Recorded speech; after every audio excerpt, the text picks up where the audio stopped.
बिस्मिल्लाहिर्रहमानिर्रहीम। प्रोफेसर अज़ीज़ लागौरी। आज मेरे पास जो मेहमान शख्सियत हैं वो मोहतरम डॉक्टर सलाहुद्दीन साहब हैं और उनके वालिद मोहतरम जो है वो भी मेरे साथ बैठे हुए हैं। तो इनके वालिद मोहतरम नादरा में सारी ज़िंदगी इन्होंने सर्विस की। पहले शनाख्ती कार्ड का दफ्तर हुआ करता था, बाद में वो नादरा बन गया। मोहतरम अफज़ल साहब वो भी हमारे साथ मौजूद हैं। और मोहतरम अफज़ल साहब की ख़ूबी ये है कि इन्होंने सारी ज़िंदगी रिज़्क़ हिलाल कमाया, और रिज़्क़ हिलाल जो बंदा कमाता है, मेहनत करता है, फिर उसका रिवार्ड अल्लाह ताला देता है अच्छी औलाद की शक्ल में।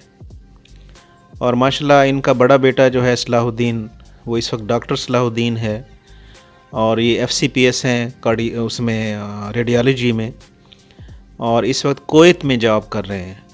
तो अपने मेरिट की बुनियाद पर इनकी सिलेक्शन हुई थी और मेरिट की बुनियाद पर इन्होंने शेख ज़ैद से किया था। शेख ज़ैद से इन्होंने MBBS किया था। उसके बाद फिर FCPS किया इन्होंने रेडियोलॉजी में, और आजकल ये कुवैत में अपनी सर्विसेज सर अंजाम दे रहे हैं। तो डॉक्टर साहब आप माशाल्लाह वहाँ पे कौन से हॉस्पिटल हैं, क्या ये है? कुवैत में हॉस्पिटल, गवर्नमेंट हॉस्पिटल है मुबारक अल कबीर हॉस्पिटल। अच्छा। तो उसमें मैं as a senior registrar intervention radiology में काम कर रहा हूँ।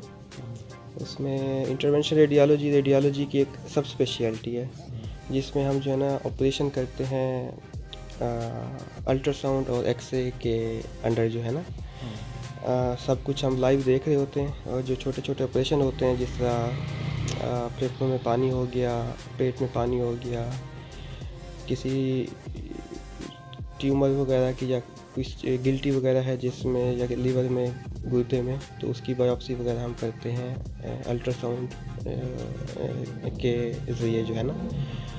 तो मुझे अभी 2-2.5 साल हो गए हैं वहाँ पे काम करते हुए कुवैत में।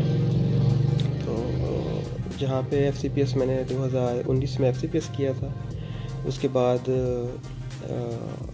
कुवैत वालों की जो है ना एडवर्टाइजमेंट आई थी कि हमें एज इंटरवेंशन रेडियोलॉजी में लोग चाहिए। तो फिर मैंने अप्लाई किया था, और उसका फिर पूरा प्रोसेस होता है जिसमें फिर पहले इंटरव्यू होता है, फिर डॉक्यूमेंट वेरिफिकेशन होती है, तो उसके बाद फाइनली फिर आपको वो बुलाते हैं। अच्छा। तो कुवैत वो भी इस्लामिक कंट्री है, तो वहाँ पे पेशेंट की रेशो ज़्यादा है, कम है? मतलब वैसे एटमॉस्फेयर तो अच्छी है वहाँ। जी, हॉस्पिटल तो उनके बड़े जदीद हैं पाकिस्तान से, और पेशेंट भी जो है ना वहाँ पे एक्चुअल कम्युनिटी जो है ना वो एक्सपैट की ज़्यादा है। उनमें जो इजिप्शियंस हैं वो सबसे ज़्यादा हैं, उसके बाद दूसरे नंबर पे इंडियन है, और फिर फिलीपींस हैं।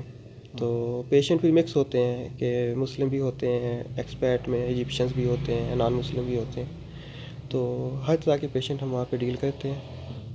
तो ये आपका गवर्नमेंट हॉस्पिटल है या प्राइवेट? ये गवर्नमेंट ऑफ कुवैत के अंडर आता है, मिनिस्ट्री ऑफ हेल्थ के अंडर जो है ना। अच्छा जी, और ये आपको सैलरी पैकेज ये भी गवर्नमेंट देती है? ये भी गवर्नमेंट देती है। अच्छा जी, तो कैसा वहाँ सैलरी पैकेज अच्छा है कुवैत में?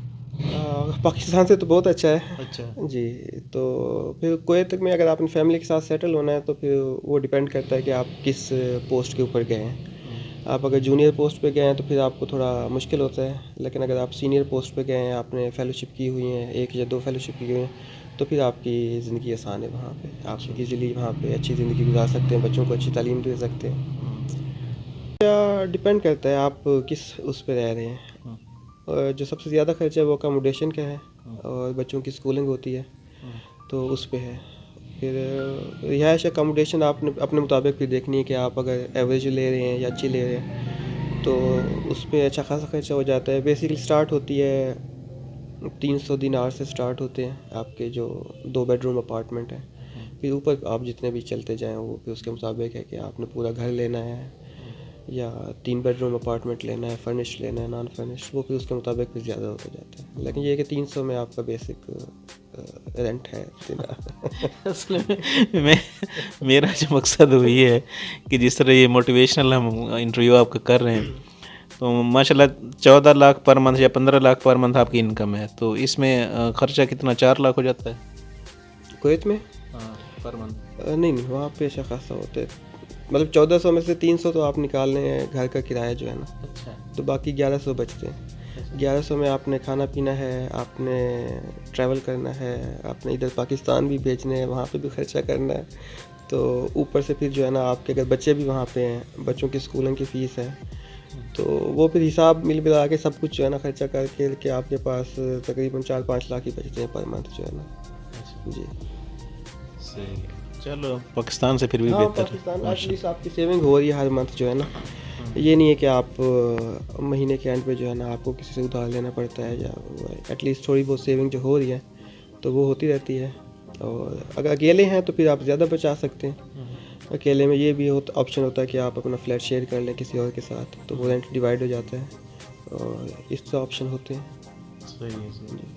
हाँ जिस तरह पाकिस्तान के हालात हैं यहाँ तो यानी कोई पता नहीं सुबह क्या होगा, बिल्कुल यानी करेंसी जो है वो इतनी डीवैल्यू हो चुकी है। और डिवेल्यूशन कोई बात नहीं, फिर यहाँ पे जो लॉ एंड ऑर्डर की सिचुएशन है यानी कोई पता नहीं कि कल किस तरह के हालात होंगे। तो इस लिहाज से यू आर लकी कि आप माशाल्लाह वहाँ पे कुवैत में। अल्हम्दुलिल्लाह अच्छे टाइम पे जो है ना मेरी सिलेक्शन हो गई थी, और उसके बाद जो है ना फिर वहाँ पे जाके मैं सेटल हुआ, तो अल्हम्दुलिल्लाह अब हालात मेरे भी अच्छे हो गए हैं, और दुआ तो यही है कि पाकिस्तान के हालात भी अच्छे हों और सबके लिए आसानी हो। आमीन आमीन। और अफजल साहब आप सुनाए सर, ठीक हैं? माशाल्लाह आपका एक बेटा डॉक्टर बन के कुवैत में सर्व कर रहा है, दूसरा बेटा अफजल साहब का अभी BDS कर रहा है। तो कहाँ पे BDS में दाखिला हुआ? बैरिया यूनिवर्सिटी कराची में सर। अच्छा पहला साल अब इम्तिहान दे दिया है उसने। अच्छा माशाल्लाह। इंशाअल्लाह ताला।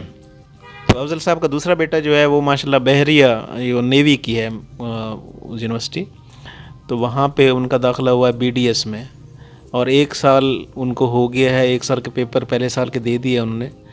तो इंशाल्लाह वो भी भाई के पास जाएगा कुवैत। हाँ ये फिर उनकी अपनी मर्जी होती है, जिस तरह चाहें वो करें। सही रिस्क जहाँ पर लिखा होता है वहीं पर जाना पड़ता है। सही।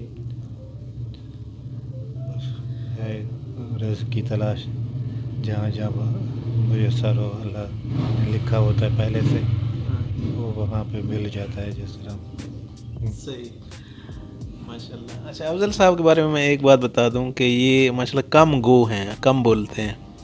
मैं भी कम गो हूं, लेकिन ये मुझसे बहुत ज़्यादा कम गो हैं। और एक और बात भी बता दूं कि अफजल साहब और मैं इकट्ठे भी रहे हैं उधर कॉमर्स कॉलेज क्वार्टर में, हम इकट्ठे रहते थे। मैंने अभी फैमिली शिफ्ट नहीं की थी, तो हम लोग इकट्ठे रहते थे और इकट्ठे खाना पीना हमारा होता था। उसके बाद ये इनके बच्चे उस वक्त देहात में रहते थे, फिर ये बच्चों को ले आए, फिर इनको यहाँ पे सेट किया, और फिर ये यहाँ पे इन्होंने स्टडी अपनी स्टार्ट की। ये डॉक्टर साहब मेरे साथ बैठे हुए, इन्होंने भी यहाँ पे स्टडी स्टार्ट की और फिर मेहनत की, और माशाल्लाह मेरिट पे इनका दाखिला हो गया था MBBS में। अफजल साहब कोई और ख्वाहिश, कोई ख्वाब? बस हज़ारों ख्वाहिशें ऐसी कि हर ख्वाहिश पे दम निकले मेरे अरमान, लेकिन बहुत कम निकले। ख्वाहिशें तो साथ साथ बढ़ती रहती हैं, पूरी भी होती है इंशाअल्लाह ताला अल्लाह के फजल से। ज़्यादा इतनी ख्वाहिशात का समंदर है, उसमें हम बस जाते हैं वापस आ जाते हैं। जो मिल जाता है अल्लाह की तरफ से वो करम है, अल्लाह की रज़ा पे राज़ी होते हैं। माशाल्लाह देखें, हर हाल में बंदे को अल्हम्दुलिल्लाह कहना चाहिए। और यकीन माने कि अब अफजल साहब ने यहाँ पे खैबान सरोवर में घर भी ले लिया। हाँ, बेटे ने माशाल्लाह घर यहाँ पे परचेज़ कर लिया। कितने 5 मरले का? जी 5 मरले का घर भी यहाँ खैबान सरोवर में ले लिया। तो अल्लाह ताला आप लोगों को बहुत ज़्यादा तरक्की दे, बहुत ज़्यादा खुशियाँ दे। आप लोगों ने टाइम निकाला, मेरे पास आए, तो मेरे पास अल्फाज नहीं, मैं आप लोगों का शुक्रिया अदा करूँ। अच्छा डॉक्टर साहब, कोई मैसेज देना चाहे न्यू जनरेशन जिस तरह बड़ी आजकल टेंशन का शिकार है, डिप्रेशन का शिकार है, तो कोई उनको मैसेज देंगे न्यू जनरेशन को? नई जनरेशन अभी तो जो हालात हैं पाकिस्तान में उसमें तो गुजारा करना मुश्किल है। तो जो ग्रेजुएट्स हैं MBBS मेडिकल के, वो उनके बारे में ही कहूँगा कि देखें, अगर आप एडजस्ट हो सकते हैं पाकिस्तान में, आपका पीछे बैकग्राउंड वगैरह अच्छा है, फिर तो पाकिस्तान छोड़ने की ज़रूरत नहीं है। लेकिन ये है कि आप मिडिल या लोअर क्लास से आप बिलोंग करते हैं, तो फिर आपको डेफिनेटली जो है ना अपनी पॉसिबिलिटी जो है ना, ये अपॉर्चुनिटी अचीव करनी चाहिए अगर आपको मौका मिलता है तो। आजकल हालात ऐसे हो गए हैं कि पाकिस्तान में जो है ना गुजारा करना मुश्किल हो जाता है। तो बाकी ये कि बाहर जाके डेफिनेटली बंदा अकेला तो होता है, लेकिन ये कि आपको फिर अपनों के लिए या अपनी उसके लिए कोई ज़िंदगी के लिए कुछ ना कुछ अचीव करने के लिए कोई बानियाँ देनी पड़ती हैं। तो अल्लाह आप सबके लिए आसानी करे, जो भी लोग बाहर जाना चाहते हैं और मुस्तकबिल में वहाँ पे रहना चाहते हैं, तो आपके लिए बेस्ट विशेज़ हैं। मेहरबानी डॉक्टर साहब, थैंक्स लॉर्ड, मतलब थैंक्स, टाइम आपने दिया। अफजल साहब बहुत बहुत शुक्रिया सी तोरा, बहुत बहुत शुक्रिया, थैंक्स लॉर्ड, मतलब थैंक्स।